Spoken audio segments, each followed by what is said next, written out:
Rahul Rawal channel में आप लोग का स्वागत है। चलिए क्वेश्चन नंबर 8 की बात करते हैं। Find the sum of first 51 term of AP. तो हमें क्या निकालना, जो फाइंड के बाद लिखा हो हमें निकालना सम ऑफ फर्स्ट 51 टर्म। तो इसका मतलब है S51। सम का मतलब होता है S और n की वैल्यू जो फर्स्ट के बाद होता है ना, ध्यान रखना इस चीज़ को जो बता रहा हूँ। जो फर्स्ट के बाद लिखा होता है, फर्स्ट के बाद 51 लिखा हुआ है, जो फर्स्ट के बाद लिखा होता है ये हमेशा n की वैल्यू होती है। तो हमें sum of first 51 term of AP, तो S51 हमें निकालना है। और हमें क्या गिवन है, हुज का मतलब है given second and term are 14 and 18। Second term कितनी है, ध्यान से देखो 14 है, सेकंड टर्म कितनी है 14। तो इसका मतलब क्या होता है A2। सेकंड टर्म का मतलब A2 और A2 की वैल्यू इधर रखी है 14। क्वेश्चन नंबर 8 की मैं बात कर रहा हूँ।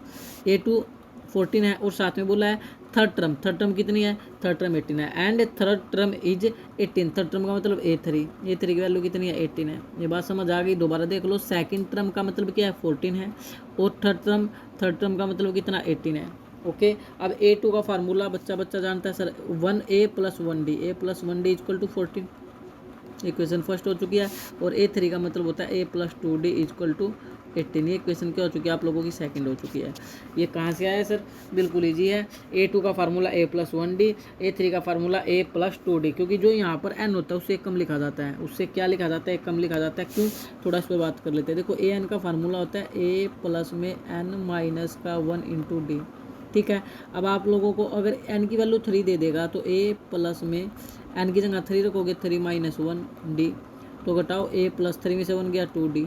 तो हमेशा जो यहाँ पर वैल्यू होगी यानी कि वो एक कम आएगी, ये रहा। तो इसलिए यहाँ 3 था तो यहाँ क्या आ गया 2D आ गया। इसी प्रकार A2 था तो A + 1D लिख दिया मैंने, A + 1D, क्योंकि 2 से कम क्या होता है 1 होता है। तो ये बात हम कर रहे हैं। चले भाई, अब हम क्वेश्चन की तरफ बढ़ जाते हैं।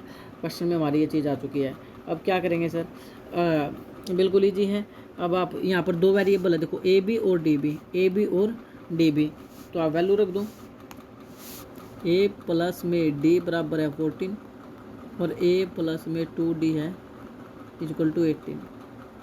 तो सोल्व करो, ये माइनस और ये माइनस, साइन चेंज कर दिया। इक्वेशन फर्स्ट थी, इक्वेशन आप लोगों की सेकंड थी। A से A कैंसिल हो गया, 2D में से D गया -D, -18 में से 14 गया -4। तो माइनस से माइनस कट गया, D की वैल्यू आपकी बची 4। D की वैल्यू को इक्वेशन फर्स्ट में या सेकंड में जहाँ भी आपका पुट करना चाहे कर सकते हैं। तो मैं फर्स्ट में कर देता हूँ, A + D = 14। A + D की वैल्यू आई है 4 = 14। तो A की वैल्यू यहाँ से निकल गई 14 और प्लस का इधर माइनस का हो गया, तो A की वैल्यू 10 आ चुकी है। A की वैल्यू कितनी आ चुकी है, 10 आ चुकी है। अब हमें क्या निकालना था उस पर बात कर लेते हैं। हमें निकालना क्या था, हमें निकालना है क्वेश्चन नंबर में S51। क्या निकालना है, S51 first sum of first 51 term. तो निकालो S51, निकालो भाई, S51 निकाल लेते हैं। S51 तब निकाल पाओगे जब आपको Sn का फार्मूला आता होगा। Sn का फार्मूला n/2 × 2A + में n - का 1 × D। ये होता है एन फार्मूला। n की वैल्यू हमें गिवन है, n की वैल्यू हमें कितनी इधर रखी है 51। n की वैल्यू क्या है 51, तो n की जगह आ गया 51/2 × 2A। A की वैल्यू क्या आई थी, अब आप सेकंड स्लाइड में देख सकते हैं। A की वैल्यू आई थी 10 और D की वैल्यू आई है 4।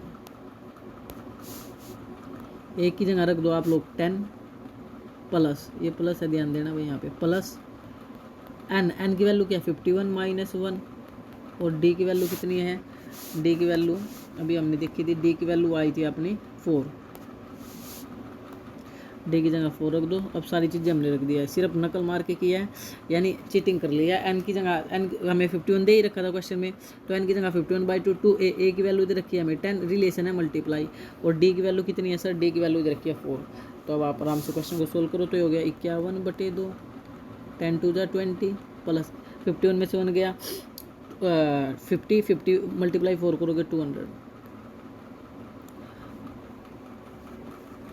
अब इसको आप सोल्व कर दो, तो आपका आ गया ये 51/2 मल्टीप्लाई में 220। अब इसे काटोगे तो 110 और मल्टीप्लाई से बच्चे को आती है 1 0 1 5 और 1 6 और 5 56 10 इज योर राइट आंसर। क्योंकि 51 की मल्टीप्लाई 110 से आप आराम से कर ले जाओगे। होपफुली आपको क्वेश्चन समझ आया होगा। जय हिंद, जय भारत। अगर आपको पसंद भी आ रहा है तो लाइक शेयर और सब्सक्राइब करना ना भूलें।